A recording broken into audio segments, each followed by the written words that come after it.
আসসালামু আলাইকুম ওয়া রাহমাতুল্লাহি ওয়া বারাকাতুহু। কুল্লু নাফসিন যায়িকাতুল মাউত। প্রত্যেক প্রাণীকে মৃত্যুর স্বাদ গ্রহণ করতে হবে। কবির ভাষায় মাউতু কাসিন কুল্লু নাসিন শারিবুন।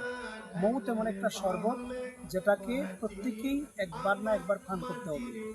আর কবির ভাষায় বলছেন কাবরু বাইতিন কুল্লু নাসিন দাখিলুন। কবর এমন একটা ঘর যেখানে প্রত্যেককে একদিন না একদিন প্রবেশ করতে হবে। তো আমরা আছি কবরের পাশে।